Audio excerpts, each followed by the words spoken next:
हाल ही में मुझे चांस मिला एक बहुत ही बड़ी मेगा कॉन्फ्रेंस ऑर्गेनाइज करने का एट आईआईटी बॉम्बे।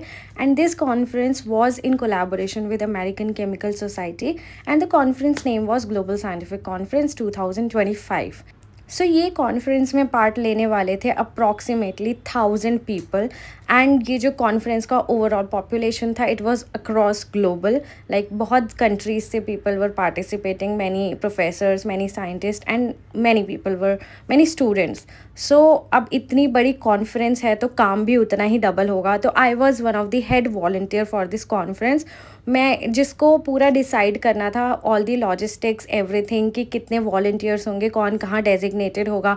जब भी कॉन्फ्रेंस आप ऑर्गेनाइज करते हो तो बहुत सारी चीज़ें जो आपको देखनी होती है। सबसे पहले तो आपको देखना होता है कि क्या क्या चीज़ें उस कॉन्फ्रेंस में होंगी। तो देखा जाए तो आपको ध्यान रखना पड़ेगा ट्रांसपोर्टेशन का, क्योंकि आपको एयरपोर्ट से लोगों को लेके आना पड़ेगा, जाना पड़ेगा छोड़ने। दूसरा हो जाता है फूड।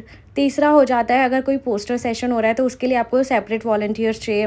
फिर उसके बाद आपके हो जाते हैं कि अगर आप कुछ रिक्रिएशनल एक्टिविटी रख रहे हो, जैसे हमने मेहंदी आर्टिस्ट रखा था, हमने कुछ शॉपिंग एरियाज़ रखे थे, तो वो सब के लिए होता है। फिर उसके बाद आपका होता है बिहाइंड हॉस्टल। अब हॉस्टल एकोमोडेशन, अगर आपके कुछ पार्टिसिपेंट्स गेस्ट हाउस में रह रहे हैं तो आपको वहाँ पर कुछ वॉलंटियर्स अकोमोडेट करने पड़ेंगे।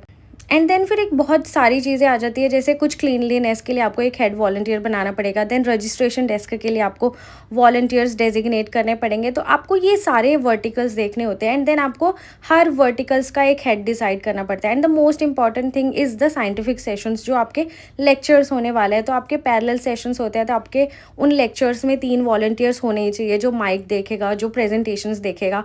तो all of those things go behind. आपको बेसिकली सब देखना होता है। तो मैंने क्या करा था, मैंने सबके हेड बना दिए थे और सब में कैटेगरी में कुछ कुछ स्टूडेंट्स डाल दिए थे। And I was looking overall. Overall मैं देख रही थी तो मेरे ऊपर बहुत ज़्यादा बर्डन भी था, बट फॉर्चुनेटली एक अच्छी बात भी थी कि बच्चे थे हर हेड में, तो वो अपना देख भी रहे थे। आपको ये सारी चीज़ें पहले ही प्रायरली कर ली होती है, सो दैट कॉन्फ्रेंस बहुत स्मूथली हो। तो हमने लाइक बहुत अच्छा मल्टी लेवल पे हमने रखे थे खाने की चीज़ें, तो सब अच्छे से प्रॉपरली हो गई थी। एंड देन हमारी conference started with a bang. And also like lot of work goes behind कि आपको कैसा डेकोरेशन चाहिए, कहाँ पर क्या चाहिए। तो हम लोग लाइक ऑलमोस्ट 2 महीने पहले से हमने वो प्लेस पे जाना शुरू कर दिया था। वहाँ पर सब जो भी अगर कुछ एरियाज़ प्रॉपर नहीं थे तो उनको बनवाना शुरू करा। And lot of things, you know, when conference आती है तब आपको पता चलता है। बट एक चीज़ तो लाइक फॉर श्योर है कि मतलब एक्सर्शन नेक्स्ट लेवल होता है। मतलब खुशी भी बहुत होती है, क्योंकि ये चीज़ का आप इतने टाइम से सपना देख रहे थे, आप मेहनत कर रहे थे and it has finally come true.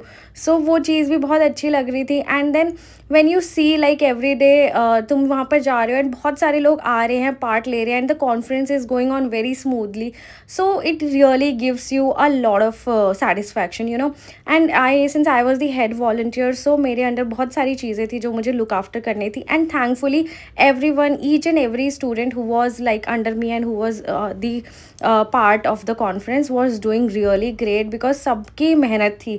It's not only my effort, ये सबका effort था जो रंग लाया है। एंड अगर ये सब volunteers नहीं होते तो शायद ये कॉन्फ्रेंस भी उतनी सक्सेसफुल नहीं होती। And I am really glad for my professor Ruchi Anand and also my professor Anindya Dutta sir for making me a part of this amazing conference. And you can see that ये पूरा एक रिक्रिएशनल स्पेस हमने design किया था, जहाँ पे हमने सिंस दिवाली का टाइम था तो हमने कुछ दिवाली के डेकोरेटिव आइटम्स रखे थे एंड बहुत सारे मेहंदी आर्टिस्ट रखे थे एंड हमने क्या कहते हैं एक ज्वेलरी शॉप रखी थी। एंड देन यही सब छोटी मोटी चीज़ें थी कि खाने का स्पेस हमने बहुत अच्छे से डिज़ाइन और डेकोरेट करवाया था कि भाई जब कोई खाना खाने आए तो अच्छा होना चाहिए। And most important thing is कि जब आपकी कॉन्फ्रेंस शुरू होती है ना, तो वो आपकी अर्ली मॉर्निंग होती है, ठीक है। 8 बजे से सेशन शुरू हो जाते हैं। तो मेक श्योर कि आप अपने वॉलंटियर्स के लिए आप ब्रेकफास्ट अरेंज करो, बिकॉज वो तो और भी जल्दी आ जाएंगे। तो ठीक है, तो उनका वहाँ पर होना बहुत ज़रूरी है। These all things which are really important, तो इनका होना ज़रूरी है। एंड देन आप देख सकते हो मैं मेहंदी लगवा रही हूँ, क्योंकि मेरे को भी बहुत मन कर रहा था मेहंदी आर्टिस्ट देख के कि भाई मेहंदी तो लगवानी है। एंड देन सारे वॉलंटियर्स के साथ हम एक ब्रीफिंग भी करते थे आफ्टर एवरी डे कि कैसा क्या हो रहा है। एंड देन हमने उनको फेलिसिटेट भी किया बिकॉज एसीएस वालों ने हमें कुछ गुडीज़ दिए थे, बोला था कि डिस्ट्रीब्यूट करो। And then after the conference got over तो हमारी पैकिंग शुरू हुई, फाइनल हमने रैप अप शुरू किया। It was really really a great experience, मतलब मैं इनको वर्ड्स में बता नहीं सकती कि कितना अमेजिंग टाइम था। And then this conference ended with a very nice beautiful lunch for all the volunteers, and एक स्पेशल लंच हमने ऑर्गेनाइज़ किया था so that we can felicitate and say thanks to each of the volunteers for making the session very smooth and very amazing. And so it wrapped up and हमने अपनी packing वैकिंग शुरू करी and then we said final good bye. So please subscribe and comment if you like any portion. Bye bye.